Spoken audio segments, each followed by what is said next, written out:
नवरात्र की नौवीं तिथि इतनी आखिरकार विशेष क्यों है पंडित जी? अर्पिता, 9 का जो अंक होता है वो बेसिकली अंकों का अंतिम अंक है। 9 के बाद कंपाउंड नंबर शुरू हो जाते हैं। 9 मतलब कंप्लीशन होता है, 9 मतलब पूर्णता होती है। और नवरात्रि की अगर हम नवमी तिथि की बात करें तो ये इसलिए बहुत ज्यादा महत्वपूर्ण है क्योंकि यहां पर नवरात्रि संपूर्ण हो जाती है। और ऐसा मानते हैं कि अगर आप नवरात्रि की नवमी तिथि पर पूजा करते हैं, नवरात्रि की नवमी तिथि पर उपासना करते हैं, तो आपको बाकी पूरी नवरात्रि का फल प्राप्त होता है। यानी अगर आपने 8 दिन उपासना नहीं भी की है, आप नवमी के दिन पूजा करते हैं, उपासना करते हैं, तो इससे आपको संपूर्ण नवरात्रि का फल प्राप्त हो जाता है। एक बात तो यह है कि ये नवरात्रि की पूर्णता की सूचना देती है। दूसरी महत्वपूर्ण बात यह है कि हिंदू धर्म में, हिंदू परंपरा में जो देवताओं में बहुत महत्वपूर्ण माने जाते हैं, भगवान राम, उनका जो जन्मोत्सव है, उनका जो प्राकट्य है, वो भी हुआ था चैत्र शुक्ल पक्ष की नवमी तिथि को। यानी इसीलिए उस नवमी को हम सामान्य नवमी नहीं कहते हैं, हम नवमी तिथि नहीं कहते, हम कहते हैं राम नवमी है, क्योंकि वो भगवान राम से जुड़ी हुई है। तो एक तरफ तो नवरात्रि की नवमी तिथि पर आप नव दुर्गा के नवे स्वरूप की कृपा पा सकते हैं, जिन्हें हम कहते हैं माता सिद्धिदात्री। और दूसरी तरफ भगवान राम की पूजा करके भगवान राम का आशीर्वाद भी पा सकते हैं। यानी एक ऐसा दिन है जिस दिन आप भगवान राम की पूजा भी करेंगे, माता सिद्धिदात्री की पूजा भी करेंगे, संपूर्ण नवरात्रि का फल भी आपको मिलेगा और सारी देवियों की कृपा इस दिन की पूजा करने से आपको प्राप्त होगी। यानी आप कह रहे हैं राम जी की भी पूजा करनी है और माता सिद्धिदात्री की भी पूजा करनी है। शुरुआत कर लेते हैं कि ये माँ सिद्धिदात्री कौन है और इनकी महिमा क्या है, पूजा अर्चना इनकी किस तरीके से होनी चाहिए? देखिए अर्पिता, अगर हम बात करें तो शुरुआत होती है नव दुर्गा की। पहली देवी हैं शैलपुत्री, ब्रह्मचारिणी, चंद्रघंटा। इस तरह से लेके जो अंतिम देवी हैं वो हैं कूष्मांडा के बाद होते हुए जो अंतिम देवी हैं वो हैं माता सिद्धिदात्री। नवरात्रि के 9वें दिन माता सिद्धिदात्री की पूजा होती है और माता सिद्धिदात्री की पूजा से सभी मनोकामनाएं पूरी होती हैं। ऐसा माना जाता है कि जो बाकी 8 देवियां हैं, शैलपुत्री, ब्रह्मचारिणी, चंद्रघंटा, कूष्मांडा, स्कंद माता, कात्यायनी, कालरात्रि, महागौरी, ये सारी 8 देवियां इनके अंदर समाहित हैं।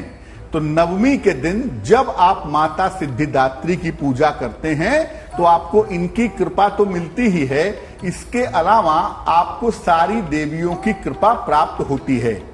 जैसा कि आप स्क्रीन पर देख पा रहे होंगे, यही है माता सिद्धिदात्री का स्वरूप।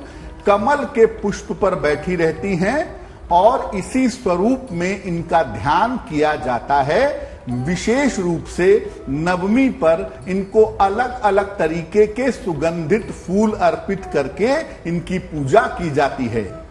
भगवान राम ने भी इनकी पूजा की थी विजय प्राप्त करने के लिए, ऐसा माना जाता है, लेकिन वो था आश्विन की नवरात्रि का मामला।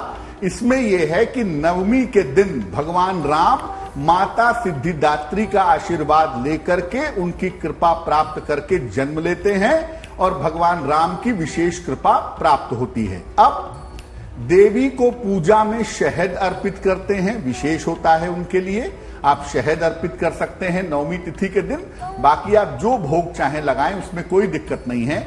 और आप नवमी तिथि के दिन दुर्गा सप्तशती का पूरा पाठ कर सकते हैं। अगर आप चाहें, पूरा पाठ नहीं कर पाते तो दुर्गा सप्तशती के 13वें अध्याय का पाठ कर सकते हैं, दुर्गा कवच का पाठ कर सकते हैं, कीलक का पाठ कर सकते हैं, अर्गला का पाठ कर सकते हैं या सिद्ध कुंजिका स्तोत्र का पाठ कर सकते हैं।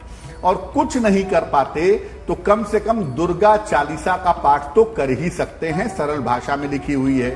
तो आप दुर्गा सप्तशती के 13वें अध्याय का पाठ करिए, उससे दुर्गा सप्तशती का संपूर्ण फल मिलेगा, देवी की भक्ति मिलेगी और जिस तरह की आपकी मनोकामना है, जिस तरह की आपकी प्रार्थना है, वो प्रार्थना निश्चित रूप से पूरी होगी।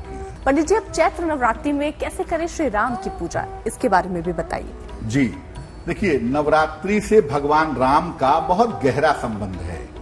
चैत्र की नवरात्रि की नवमी तिथि पर भगवान राम का प्राकट्य होता है, जन्मोत्सव होता है।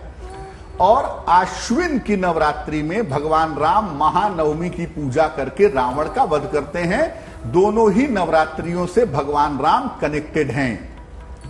अब चूंकि राम भारत के जन जन के मन में हैं, राम की महिमा बहुत ज्यादा है, इसीलिए आप देखिए चैत्र नवरात्रि के 9वें दिन को, जिस दिन भगवान राम का जन्म हुआ था, उसकी महत्ता को समझते हुए इस दिन को हम राम नवमी कहते हैं।